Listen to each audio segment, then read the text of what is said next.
Bonjour. Dans cette nouvelle série consacrée au REST API, nous allons nous attaquer à Trello.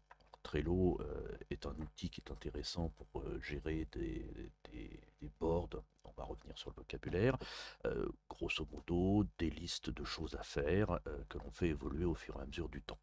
On va revenir bien sûr.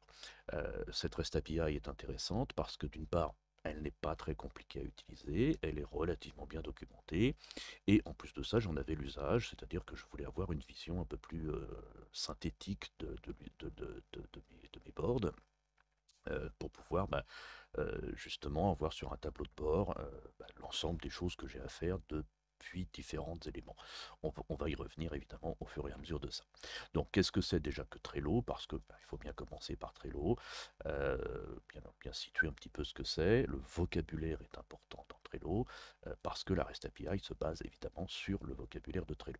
Donc dans Trello, nous avons cet écran qui est composé d'un certain nombre de boards, c'est-à-dire, alors, il y a les workspaces, mais ceux-là je les mets de côté, c'est-à-dire des espaces qui sont partageables.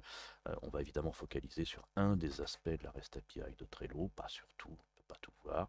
Euh, et en l'occurrence, l'idée c'est donc que j'ai, alors je reviens, un ensemble de deux boards. J'ai celui qui m'avait servi pour préparer mon déménagement il y a quelque temps.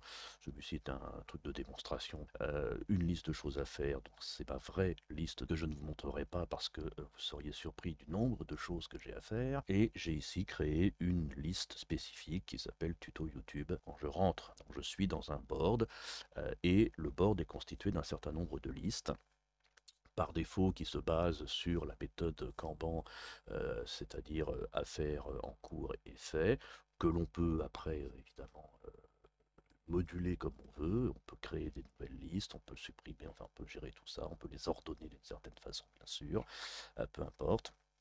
Donc, à l'intérieur de mes listes, j'ai ce qu'on appelle des cards dans le vocabulaire, et donc qui vont regrouper des choses. Donc, typiquement, si je regarde la liste des tutos que j'ai fait récemment sur YouTube, vous avez le tuto NoCoDB que j'ai fait il n'y a pas très longtemps, si vous regardez l'historique de mon YouTube. Puis j'avais fait un générateur de sites statiques, etc. Donc tout ça c'est fait, etc. Si j'ai, alors je vais créer une carte pour montrer l'exemple. Enfin, on va créer un tuto on va appeler, je ne sais pas moi, bonjour, voilà, bonjour les amis. Voilà, donc ma carte est créée, je l'ouvre pour pouvoir afficher la carte. La carte va avoir évidemment son nom, que je peux changer, elle peut avoir une description, donc là ça va être coucou, voilà, je vais être très inspiré. On peut ajouter des étiquettes à ma carte, donc des étiquettes qui vont me permettre de la voir un petit peu mieux sur le tableau, on va y revenir. Et à l'intérieur de cette carte, je peux, entre autres choses, créer des checklists. On peut mettre des dates, ça j'ai pas trop étudié cet aspect-là, mais on peut mettre des dates butoirs, des dates, des choses à faire avant telle date, etc. Bon, comme de toute façon je les respecte pas, ces choses-là, je ne m'intéresse pas, mais ma carte Bonjour les amis va être composée d'une ou plusieurs checklists de choses à faire. Donc, typiquement, si je prends ma carte, donc title, je vais l'appeler ma liste, voilà. Hop. Et dans cette liste, je vais pouvoir ajouter des items, c'est-à-dire des éléments qui composent ma liste. Donc, on va faire par exemple, je vais acheter des carottes, des choux, des pommes, et je peux cocher les choses qui sont faites. Alors, il y a plein d'autres options dans Trello qui sont exploitables par la REST API, mais que je ne creuse pas trop, hein, notamment les histoires de date, les histoires de partage avec d'autres utilisateurs, etc. Bon, ça, il y a plein de choses. Tout ça est géré par la REST API, mais je ne m'en sers pas à titre personnel. Je partage mes listes avec moi-même, donc c'est pas l'aspect qui me préoccupe le plus, on va dire. Mais n'hésitez pas à creuser, bien sûr. Vous voyez que sur ma liste, sur mon board, pardon, sur mon board, dans ma liste qui s'appelle en cours, j'ai Bonjour les amis qui apparaît. D'accord, c'est la liste, la card que je viens de créer dans cette liste en cours. Donc, il faut bien poser, hein, le vocabulaire.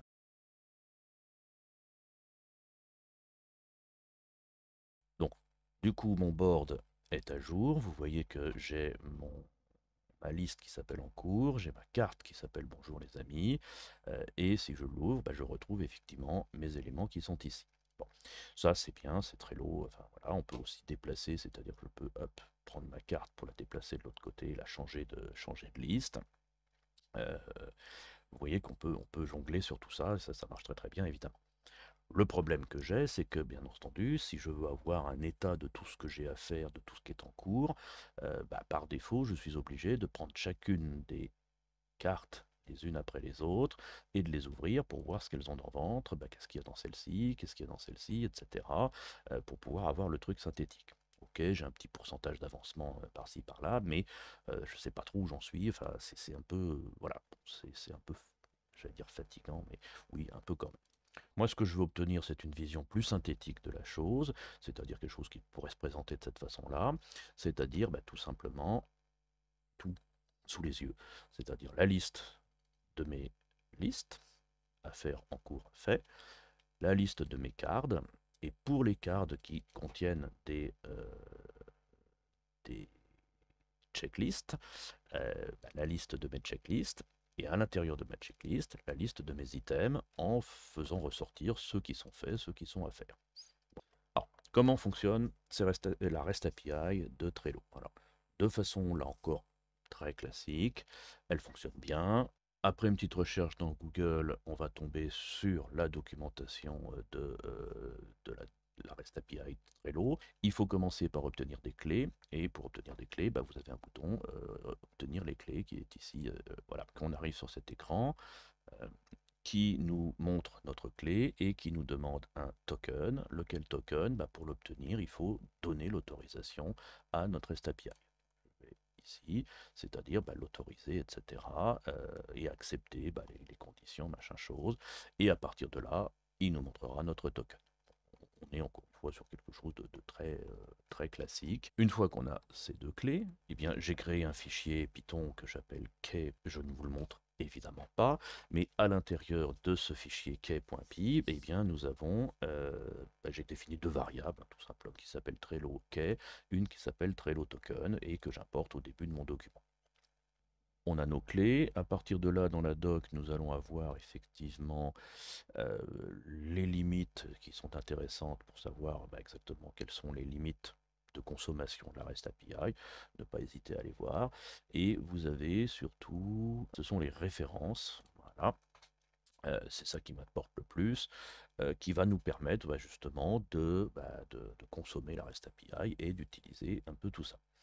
On va se contenter, nous, d'interroger les boards, c'est-à-dire de savoir quels sont les boards dont je dispose. À l'intérieur de chaque board, quelles sont les listes. Je reviens sur le vocabulaire, hein. Nous avons donc là, je suis sur le board qui s'appelle tuto YouTube. J'ai mes listes qui s'appellent affaires en cours et faits. Donc dans la doc, hop, j'ai ici. Donc j'ai les boards qui m'intéressent. Je vais avoir les listes qui m'intéressent, c'est-à-dire quelles sont les listes qui sont dans le board, voir quels sont les cards qui sont à l'intérieur. Donc les cards, c'est-à-dire REST API, bonjour les amis, etc. Une fois que je serai au niveau des cards, ben, je pourrai aller chercher les checklists, c'est-à-dire la liste des checklists qui sont dans une carte à l'intérieur de la liste de mon board. Euh, et dans une checklist, je pourrais aller chercher les items qui composent effectivement cette liste. Tout ça nous parlera un peu plus quand on sera évidemment lancé dans la construction. Alors attaquons, parce qu'il y a un moment, il faut attaquer. Donc déjà au niveau du board, qu'est-ce qu'il nous dit? Il nous dit que bah, voilà, vous avez un exemple, alors c'est marqué en vert tout clair, mais grosso modo, vous devez... Ah oui, ça doit passer. On doit avoir, donc on a une adresse, on a des paramètres dans cette adresse, et dans ces paramètres, on en a deux qui sont importants, qui sont la clé et le token qu'on va passer. Donc typiquement, j'ai apporté mes clés. Je vais donc ensuite définir mon URL basé sur la documentation. Donc le premier exemple qui donne, c'est comment avoir les infos sur soi, c'est-à-dire typiquement, vous avez donc cette adresse-là qui sera la même pour tout le monde. Ensuite, vous avez ici, d'ailleurs distinguer, ce sera plus simple, plus clair peut-être. On va l'appeler route. Hop là. Voilà. Donc la route, ce sera tout ça. Et tac, tac, voilà. Ouais. Donc là, j'ai ma route qui sera donc la route vers le REST API. On rajoute enfin l'URL. Oui. Ensuite, on a le member me, c'est les boards, c'est-à-dire en gros, récupère dans les informations de membres ce qui me concerne et notamment la liste de mes boards auxquels on rajoute la clé et le token. On importe request puisqu'on va faire des requêtes, on importe JSON parce qu'on va afficher des résultats sous forme de JSON, voire même de sauvegarder. Tiens, je vais créer un folder tout de suite, un folder JSON dans lequel je sauvegarderai mes fichiers au fur et à mesure que je les récupère. Ensuite, donc, de façon là encore assez classique, je prends ma réponse, j'appelle donc de request.get et je récupère mon URL. Ensuite, dans mes datas, j'ai mon resp qui est donc du JSON.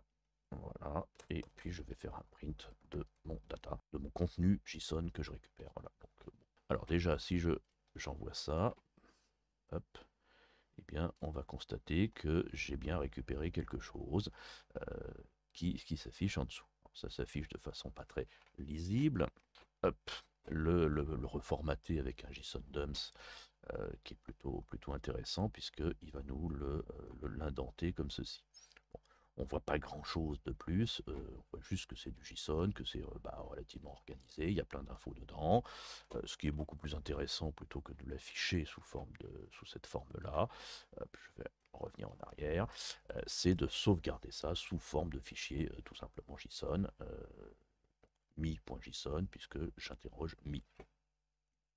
À partir de là, je réexécute et j'affiche mon fichier JSON. Déjà, on est un peu plus clair, on a les couleurs, etc. C'est pas plus. Alors là, on a posé grosso modo les bases. Après, ce qu'il nous faut, c'est aller interroger les différents éléments de notre REST API. Typiquement, les différentes routes de notre REST API.